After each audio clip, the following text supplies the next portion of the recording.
پیچھے تہمت کی سزا بیان ہوئی ہے، تو اب یہاں سے تہمت سے متعلق ایک خاص واقعے کو بیان کیا۔ دراصل تہمت کی جو سزا بیان ہوئی ہے وہ بھی اسی واقعے کی بنیاد پر، اسی واقعے کے پس منظر میں تہمت کی سزا 80 کوڑے مقرر کیے گئے ہیں۔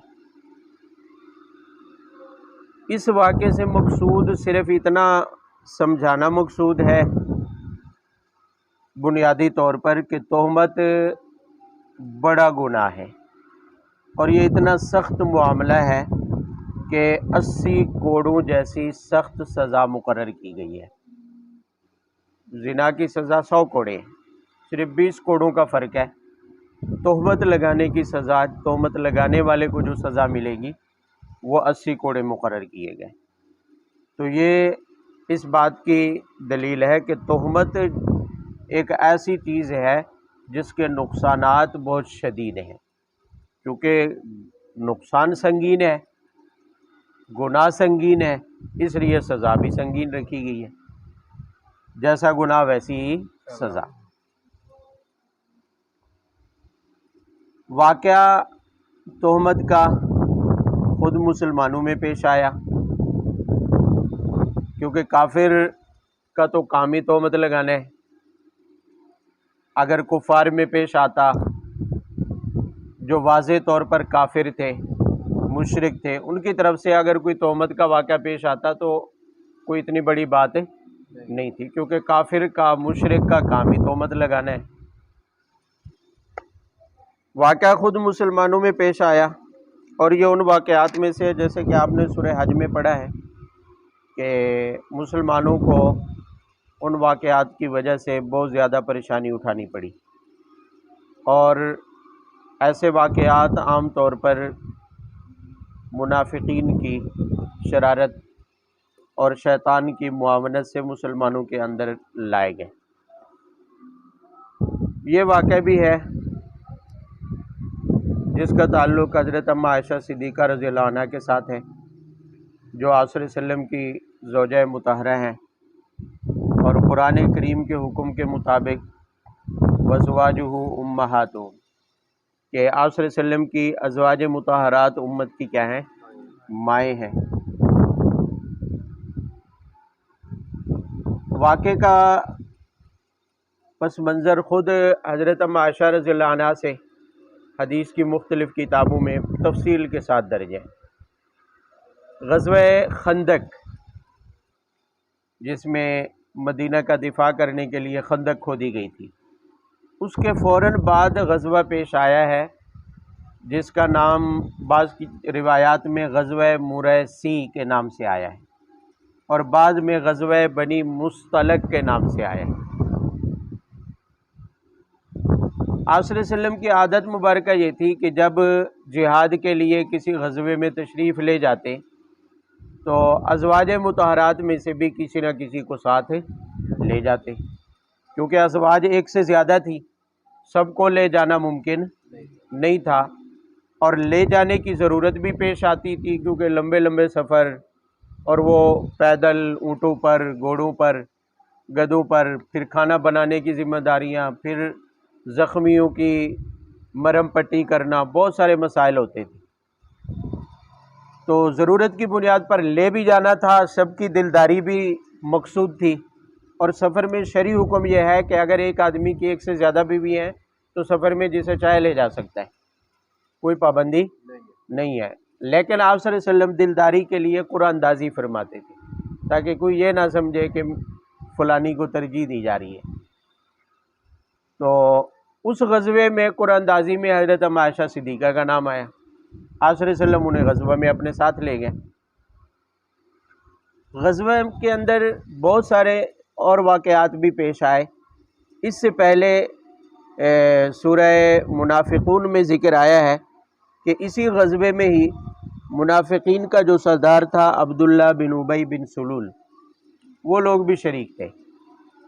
اسی سفر میں اس نے کہا تھا کہ ہم مدینہ میں لوٹ کر 2 کام کریں گے، ایک تو مہاجرین کو مدینہ سے نکال دیں گے، اور دوسرا اس نے کہا تھا کہ ہم میں سے جو ذلیل ہیں ہم ان ذلیلوں کو مدینہ سے دور کر دیں گے۔ یعنی اس کا اشارہ مسلمانوں کی طرف تھا۔ یہ باتیں اس نے بعض اپنی ذاتی محفلوں میں کہیں، لیکن قرآن پاک میں بعد میں اس کا اظہار کر دیا گیا، بتا دیا گیا سورہ منافقون۔ تو جب آپ صلی اللہ علیہ وسلم اس غزوے سے واپس ہوئے تو آپ کی ترتیب یہ تھی کہ چونکہ پیدل سفر ہوتے تھے، پھر لشکر ساتھ ہو، زیادہ تعداد میں لوگ ہوں، تو اس میں سارے ایک جیسے صحت مند تندرست نہیں ہوتے، بعض بیمار بھی ہوتے ہیں، بعض زخمی بھی ہوتے ہیں، اور بعض اوقات ایسا ہوتا ہے کہ قافلے کی کچھ چیزیں گر جاتی ہیں، گم ہو جاتی ہیں۔ تو آپ صلی اللہ علیہ وسلم کی عادت مبارکہ تھی کہ پیچھے ایک آدمی کو چھوڑتے تھے جو کئی گھنٹوں کی مسافت پر یا آدھے دن کی مسافت پر پیچھے رہتا تھا۔ یعنی اگر قافلہ صبح چلا ہے تو ایک آدمی پیچھے رہتا تھا جو دوپہر کو چلتا تھا، تو قافلہ کم از کم آدھے دن کی مسافت پر آگے ہوتا۔ تو پیچھے آنے والا قافلے سے الگ، وہ اگر کوئی اسے کمزور ملتا، جو پیچھے رہ جاتا، کوئی ضرورت مند ہوتا، تو وہ اس کا سہارا اور مددگار بن جاتا تھا۔ یا اسی طرح کوئی گری پڑی چیز قافلے کی پیچھے رہ جاتی تو وہ اس کو ساتھ لے لیتے، ان کے پاس باقاعدہ سواری بھی رکھی جاتی تھی۔ تو اس غزوے میں بھی حضرت صفوان بن معطل رضی اللہ تعالیٰ عنہ کو، جو صحابی رسول تھے، آپ صلی اللہ علیہ وسلم نے قافلے سے پیچھے اسی مقصد سے رکھا۔ ایک جگہ پر رات کے وقت قافلے نے پڑاؤ کیا، رات ٹھہرے، چونکہ اکثر ویرانوں اور جنگلوں میں ہی پڑاؤ ہوتے تھے، سفر ہوتے تھے۔ تو اسی دوران میں حضرت اما عائشہ رضی اللہ عنہ، آپ صلی اللہ علیہ وسلم کی عادت مبارکہ تھی کہ سحری ٹائم اذانوں سے تھوڑا سا پہلے کوچ فرماتے تھے، اگلا سفر شروع کر دیتے، پھر جہاں صبح کی نماز ہوتی رک کر نماز ادا کی جاتی، پھر سفر چلتا رہتا، پھر دوپہر تک سفر جاری رہتا۔ تو صبح کے وقت قافلے کی کوچ کرنے سے پہلے حضرت اما عائشہ رضی اللہ عنہ جھاڑیوں میں وہیں قریب ہی قافلے نے جہاں پڑاؤ ڈالا ہوا تھا، قضائے حاجت کے لیے تشریف لے گئے۔ آپ کے گلے میں ہار تھا جو اپنی بہن سے انہوں نے عاریتاً مانگ کر پہنا ہوا تھا، وہ ہار کہیں پر گم ہو گیا، گر گیا۔ جب قضائے حاجت سے واپس آئی تو دیکھا کہ ہار گر گیا ہے، تو ہار ڈھونڈنے کے لیے دوبارہ اس جگہ تشریف لے گئے۔ اتنے میں دیر ہو گئی انہیں ہار ڈھونڈتے ڈھونڈتے، اور قافلہ چونکہ کوچ کے لیے تیار تھا، قافلہ روانہ ہو گیا، اور قافلے والوں کو اس کا علم نہیں ہوا کہ حضرت اما عائشہ موجود ہے قافلے میں یا موجود ہے۔ دراصل ہوا یوں کہ چونکہ پردے کا حکم نازل ہو چکا تھا، اور عورتوں کے لیے اونٹ کے اوپر جو ہودج رکھا جاتا تھا، جس کو کجاوا بولتے ہیں، شاید آپ حضرات نے زیارت کی ہو، لکڑی کا بنا ہوا ہوتا ہے، اس کے دو پلے ہوتے ہیں، اونٹ کے اوپر رکھا جاتا ہے، تو اس کے اندر بندہ یا سامان یا کوئی بھی چیز اس کے اندر رکھی جاتی ہے۔ عام طور پر وہ بندے کی سواری کے لیے ہی استعمال ہوتا ہے۔ ایک پالان ہوتا ہے، اس سے ہٹ کر ایک کجاوا ہوتا ہے۔ پالان جو ہوتا ہے وہ کپڑے شپڑے کا بنا ہوا اور اس میں بھوسا یوسا بھرا ہوا ہوتا ہے، شاید کسی نے دیکھا ہو۔ اور کجاوا جو ہے، جسے ہودج کہتے ہیں عربی میں، وہ لکڑی کا بنا ہوا ہوتا ہے۔ اس کے اوپر پردے کے لیے کپڑا ڈالا جاتا تھا، ایک بڑی چادر اس کے اوپر باقاعدہ ڈالی جاتی تھی جو مستقل اس کے اوپر رہتی تھی۔ اب جو عورتیں سفر میں ہوتی تھی لشکر کے ساتھ، وہ اس ہودج میں جا کر لیٹ جاتی، بیٹھ جاتی، چونکہ اوپر پردہ ہوتا تھا، تو مرد حضرات اس کجاوے کو اٹھا کر اونٹ پر رکھ دیا کرتے۔ چونکہ حضرت اما عائشہ رضی اللہ عنہ ہلکے پھلکے جسم والی تھی، نحیف بدن تھا، ہلکا وزن تھا، اور اٹھانے والے 3-4 آدمی ہوتے تھے، تو انہیں اس چیز کا احساس ہی نہیں ہوا کہ کوئی بندہ اندر ہے یا نہیں ہے۔ انہوں نے یہی سمجھا کہ چونکہ چادر اوپر تنی ہوئی ہے، ہودج پڑا ہوا ہے، تو اٹھا کر رکھ دیا۔ انہیں اس چیز کا احساس ہی نہیں ہوا کہ اندر کوئی ہے یا نہیں ہے۔ جب حضرت اما عائشہ وہاں پڑاؤ والی جگہ پر واپس آئی تو دیکھا کہ قافلہ جا چکا ہے، اور صبح کا ٹائم ہے، نماز کا ٹائم ہے۔ تو اس موقع پر حضرت اما عائشہ اس نیت سے کہ اگر اب میں چلوں بھی تو قافلے کو مل نہیں سکتی، کیونکہ سواری پاس نہیں ہے اور راستہ بھی معلوم نہیں ہے، تو اسی جگہ پر درخت تھا، اس کی ٹیک لگا کر بیٹھ گئی، اور پھر نیند آ گئی۔ ادھر ہی. اب وہاں اس لیے بیٹھی ہے کہ قافلے والوں کو علم ہوگا تو ظاہر ہے وہ ڈھونڈتے ہوئے آئیں گے، جس جگہ پر پڑاؤ کیا تھا اس جگہ تو ضرور ہی آئیں گے، اس لیے وہیں پر بیٹھ گئی. اور یہ بھی معلوم تھا کہ پیچھے جو آدمی رکھا جاتا ہے یقیناً وہ بھی آئے گا، تو ممکن ہے اسی راستے سے آئے، تو ہو سکتا ہے وہ مجھے دیکھ لے تو اس کے ساتھ قافلے تک پہنچ جاؤں گی. پیچھے حضرت صفوان بن معطل تھے، وہ آئے تو انہوں نے دور سے دیکھا کہ کوئی بندہ درخت کی ٹیک لگائے ہوئے سویا ہوا ہے. جب قریب آئے تو انہوں نے حضرت اما عائشہ کو پہچان لیا، کیونکہ پردے کے حکم نازل ہونے سے پہلے انہوں نے حضرت اما عائشہ کو دیکھا ہوا تھا، تو نظر پڑتے ہی وہ پہچان گئے. اور اونچی آواز سے، یہ خود حضرت اما عائشہ رضی اللہ عنہ کے الفاظ ہیں کہ انہوں نے اونچی آواز سے انا للہ و انا الیہ راجعون پڑھا، اس نیت سے کہ میرے انا للہ پڑھنے پر ہی یہ جاگ جائیں گے، مجھے بیدار کرنے کی ضرورت بھی پیش ہے. تو حضرت اما عائشہ کہتی ہیں انہوں نے جو ہی اونچی آواز سے انا للہ پڑھا تو میری آنکھ کھل گئی، کیونکہ اتنی بے فکر تو نہیں تھی، فکر مند تو تھی کہ قافلے سے بچھڑ گئی ہے.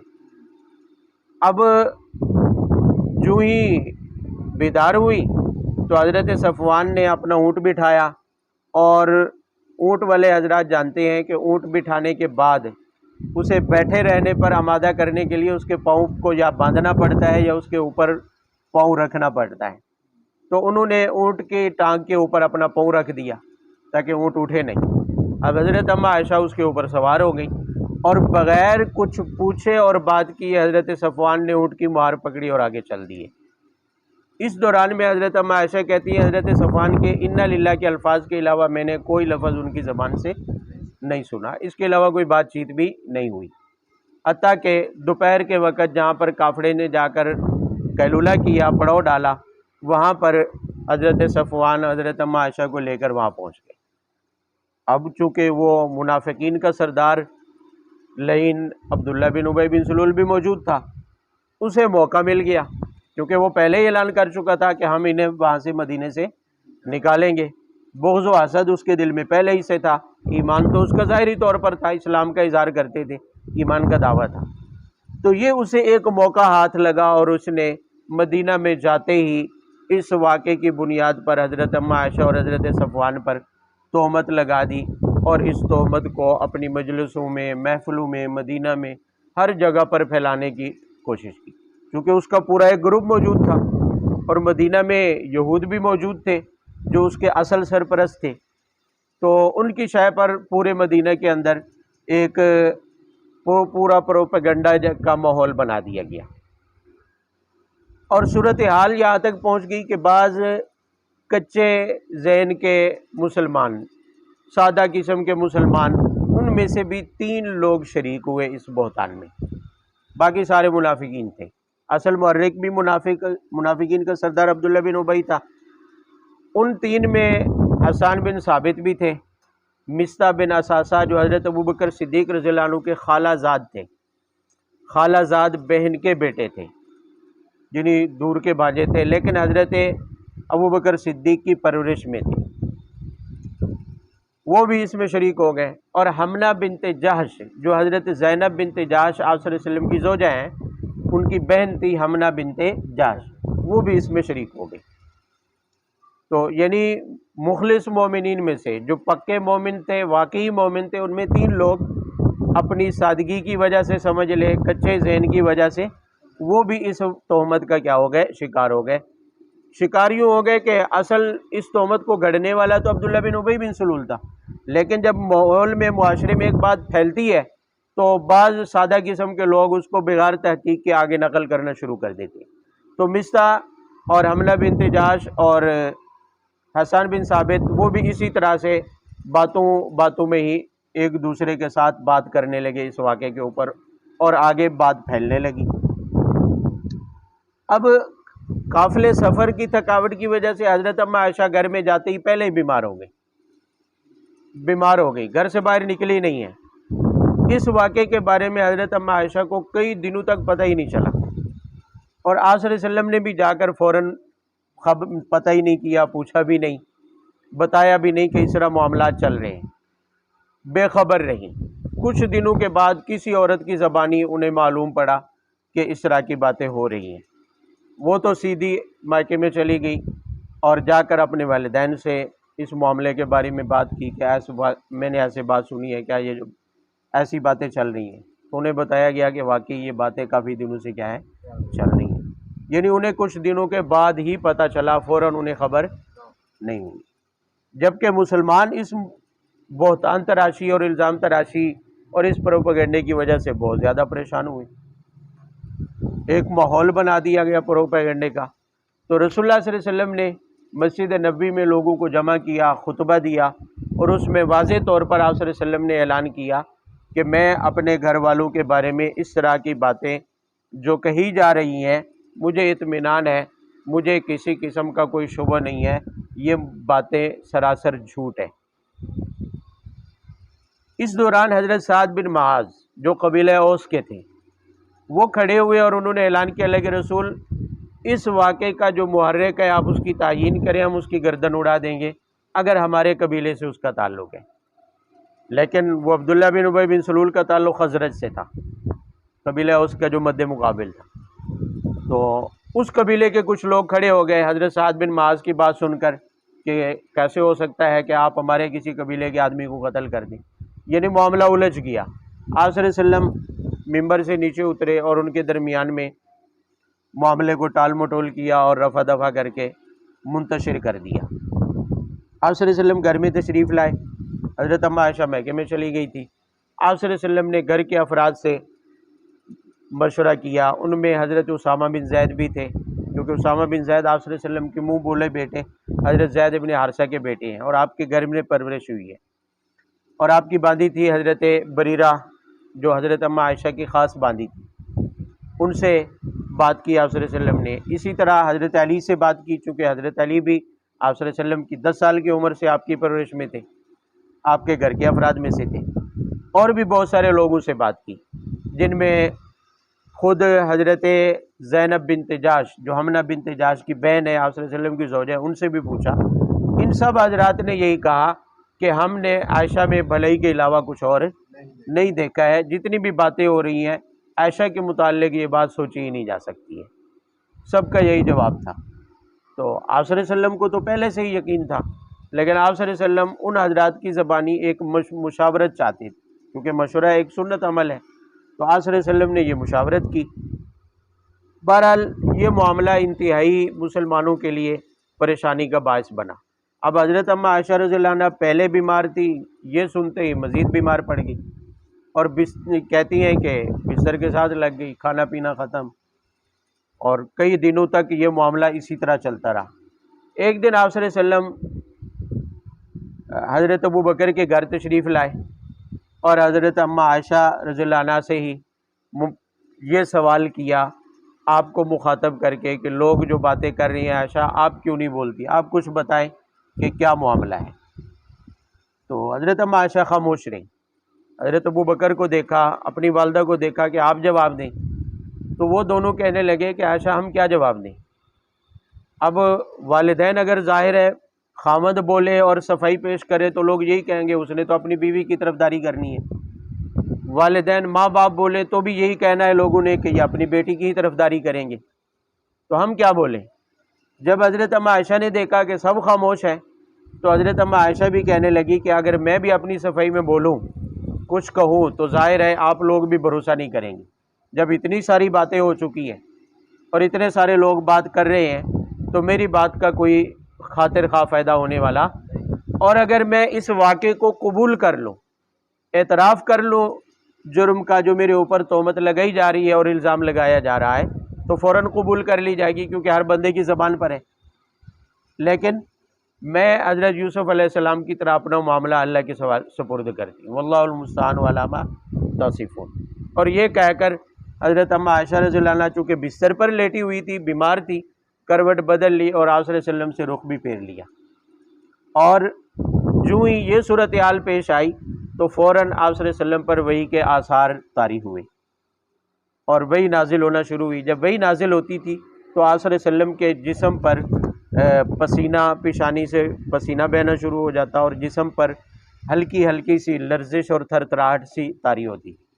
وحی کی کیفیت طاری ہوئی اور جو ہی وحی کے نزول کا سلسلہ ختم ہوا تو آپ صلی اللہ علیہ وسلم کا چہرہ مسکرا اٹھا اور آپ نے حضرت اماں عائشہ کو مخاطب کر کے کہا عائشہ مبارک ہو کہ قرآن نے آپ کی برات کا اعلان کر دیا ہے۔ یعنی ایک طرف اتنا اعتماد اللہ کی ذات پر کہ کروٹ ابھی بدلی ہے، یہ کہہ کر کہ واللہ المستعان علی ما تصفون کہ میں اپنی صفائی پیش نہیں کروں گی، اس لیے کہ میری پیش کی ہوئی صفائی پر کوئی بھروسہ نہیں کرے گا، تو میں یوسف علیہ السلام کی طرح اپنا معاملہ کس کے حوالے کرتی ہوں۔ اور ادھر کروٹ بدلی ہے اور ادھر وحی نازل ہوئی اور پورے 2 رکوع نازل ہوئے جس میں حضرت اماں عائشہ کی برات کا اعلان کیا گیا ہے۔ اور نہ صرف برات کا اعلان کیا گیا ہے، ان تہمت لگانے والوں کی سزا کا بھی بیان ہوا ہے، اور باقی تمام مسلمانوں کو جو مخاطب تھے سب کو ہمیشہ ہمیشہ کے لیے تہمت یا اس طرح کے واقعات سے متعلق بہترین ہدایات بھی اس رکوع کے اندر نازل کر دی گئی ہے۔ تو بہرحال یہ ایک واقعہ تھا جو پیش آیا مسلمانوں کے ساتھ، یوں سمجھ لیں ان حادثات میں سے ہے جس نے وقتی طور پر مسلمانوں کو پریشان کیا، اور ایسے واقعات اسلام میں آپ پہلے بھی پڑھ چکے ہیں کہ پہلے بھی پیش آتے رہے ہیں جو وقتی طور پر دعوت کو کے لیے نقصان دہ بنتے رہے، مسلمانوں کی پریشانیوں میں اضافہ کرتے رہے، مسلمانوں کی پریشانی کا باعث بنتے رہے ہیں۔ لیکن ایسے واقعات میں خاص کیا ہوتی ہے؟ مصلحت ہوتی ہے، جیسے کہ پہلے سورہ حج میں بھی گزر چکا ہے کہ اس سے جو منافق ہوتے ہیں وہ عیاں ہو جاتی ہیں، جو چھپے ہوئے بھیڑیے مسلمانوں کے روپ میں مسلمانوں میں چھپے ہوتے ہیں وہ کیا ہو جاتے ہیں؟ جدا ہو جاتے ہیں، حق و باطل میں امتیاز ہو جاتا ہے، اور بھی بہت سارے دیگر فوائد ہو سکتے ہیں۔ اب ذرا واقعے کو دیکھیں، جو الفاظ قرآن پاک میں اس واقعے میں حضرت اماں عائشہ کی برات کے لیے نازل ہوئے اور مسلمانوں کے لیے جو ہدایات نازل ہوئی ہے۔ پہلے رکوع میں کل 11 باتیں ہیں۔ سب سے پہلی آیت میں 4 باتیں خاص واقعے کی بنیادی باتیں ہیں جو واقعے کی بنیاد کے ساتھ جن کا تعلق ہے۔ پہلی بات یہ کی گئی کہ ان الذین جاؤوا بالافک عصبۃ منکم۔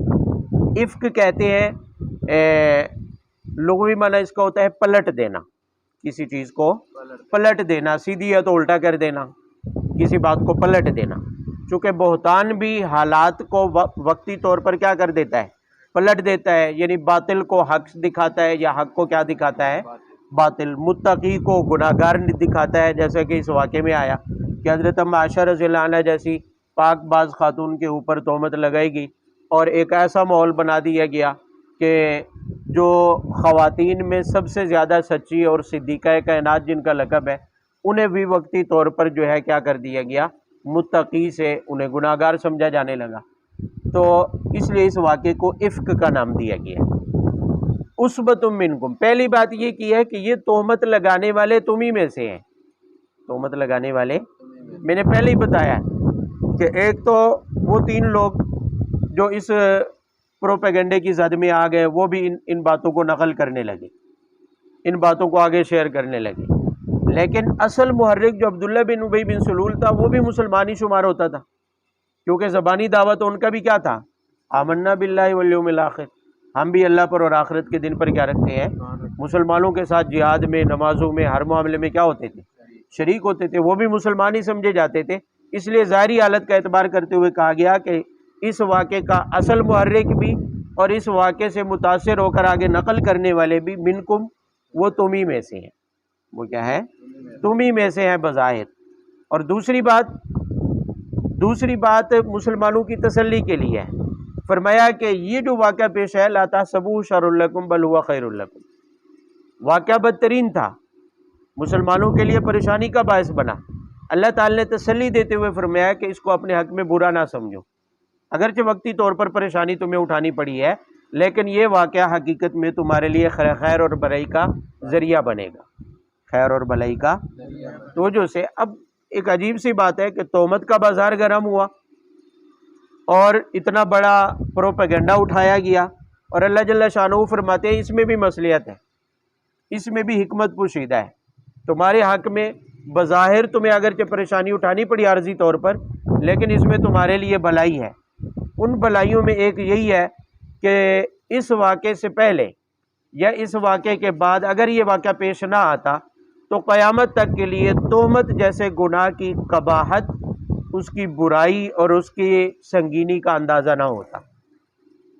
لیکن یہ واقعہ جب گھڑا گیا اور صحابہ جو اس امت کا خلاصہ ہیں اور ان میں بھی آپ صلی اللہ علیہ وسلم کی زوجہ مطہرہ جو آپ صلی اللہ علیہ وسلم کی سب سے چہیتی زوجہ ہے اور آپ سے نکاح کا حکم آپ صلی اللہ علیہ وسلم کو اللہ کی طرف سے ہوا،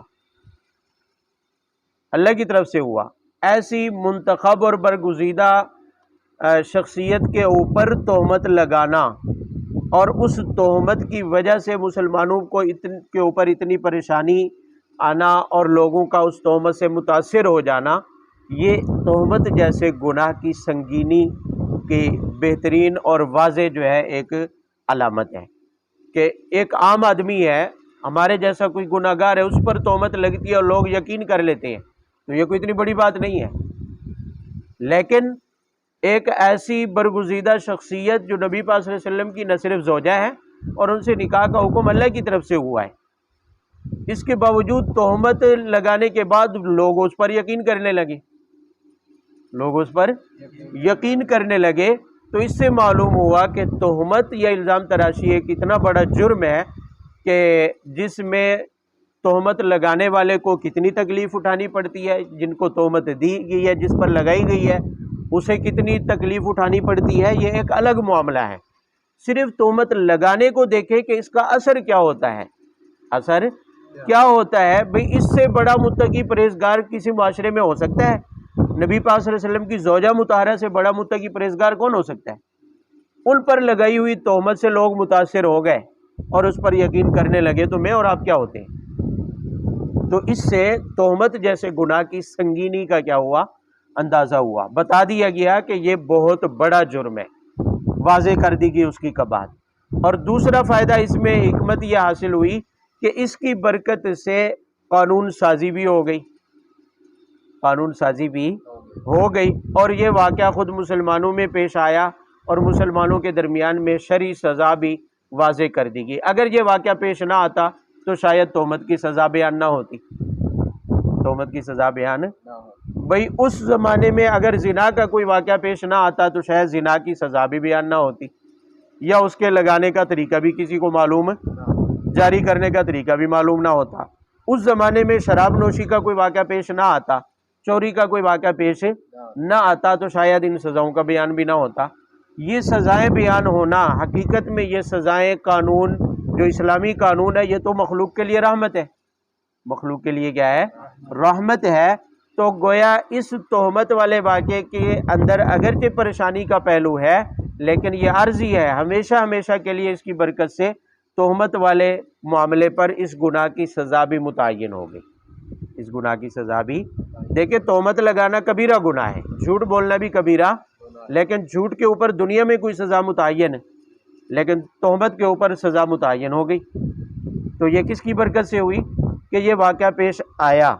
اگر یہ واقعہ پیش نہ آتا تو ممکن ہے اس کے اوپر سزا بھی بیان نہ ہوتی اور قانون سازی بھی نہ ہوتی۔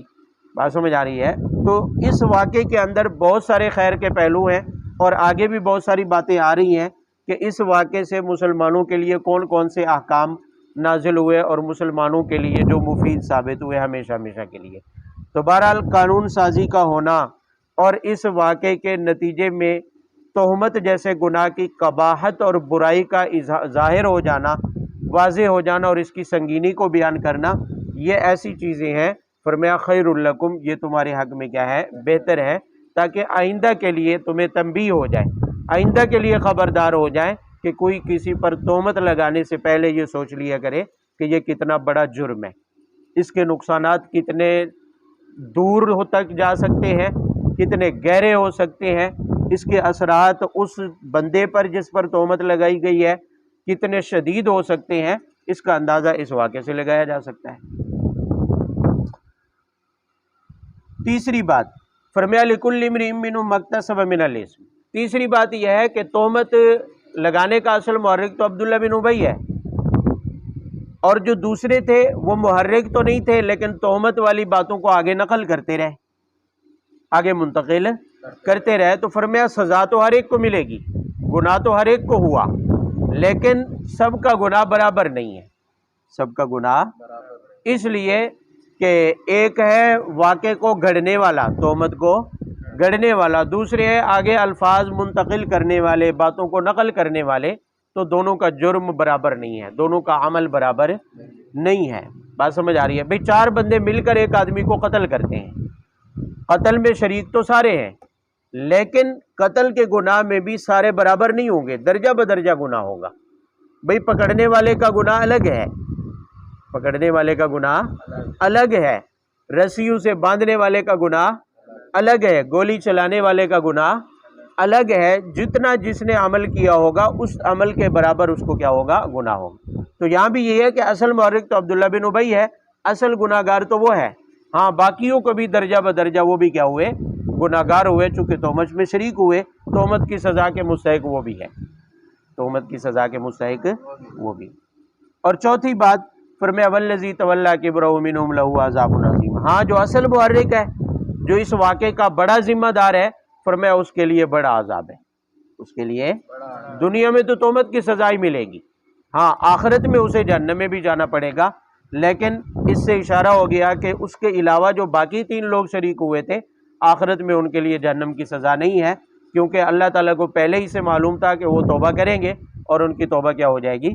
قبول کی جائے گی، انہوں نے بعد میں توبہ کی اور توبہ قبول ہو گئی۔ یہ 4 باتیں تھی بنیادی طور پر واقعے کی بنیاد سے جن کا تعلق ہے۔ آگے تمام مسلمانوں کو مخاطب کر کے کل 7 ہدایات دی جا رہی ہیں، توجہ سے۔ لولا اذ سمعتموہ ظن المؤمنون والمؤمنات بانفسہم خیرا، 7 باتوں میں سے پہلی بات اللہ تعالیٰ فرما رہے ہیں مسلمانوں کو مخاطب کر کے کہ منافقین نے تہمت گھڑی، پھیلایا، اس کو پروپیگنڈا کیا، منافق تو ہے ہی اس کا کام مسلمان کے خلاف بغض رکھنا، اور موقع ملنے پر اس بغض کا کیا کرنا؟ اظہار کرنا، اپنی عداوت کا اظہار کرنا۔ لیکن تمہیں یہ چاہیے تھا کہ جب یہ واقعہ پیش آیا، یہ تہمت گڑی گئی اور تمہارے کانوں تک پہنچی ہے، تو مسلمان کے لیے حکم یہ ہے کہ لولا اذ سمعتموہ، اللہ تعالیٰ نے سوالی انداز میں پوچھا کہ ایسا کیوں نہیں ہوا؟ ایسا کہ جب تم نے اس تہمت کو سنا تو تم فوراً مومنین مومنات کے بارے میں اچھے گمان کا اظہار کرتے، اچھے گمان کا کیا کرتے؟ بھئی جب یہ واقعہ تمہارے سامنے آیا، اللہ تعالیٰ فرماتے ہیں تم فوراً اپنے اچھے گمان کا اظہار کرتے، لوگ تہمت کے واقعے کو نقل کر رہے تھے، تم صفائیاں پیش کرتے، تم اس کی تردید کرتے، تمہارے لیے واجب یہ تھا کہ تم اس تہمت کی کیا کرتے؟ تردید کرتے، تمہارا خاموش رہنا بھی، یہ خاموشی بھی اللہ تعالیٰ کو پسند نہیں ہے۔ یاد رہے کہ بغیر ثبوت کے، بغیر گواہوں کے کسی پر اگر تہمت لگائی جائے تو اس تہمت کی تردید کرنا واجب ہے۔ کسی مسلمان پر اگر بغیر ثبوت اور بغیر گواہوں کے تہمت لگائی گئی ہے، کوئی الزام لگایا گیا ہے، ثبوت نہیں ہے، اس کے گواہ کسی کے پاس موجود نہیں ہے، تو اس تہمت کی تردید کرنا واجب ہے اور اچھا گمان رکھنا لازم ہے۔ اچھا گمان رکھنا کیا ہے؟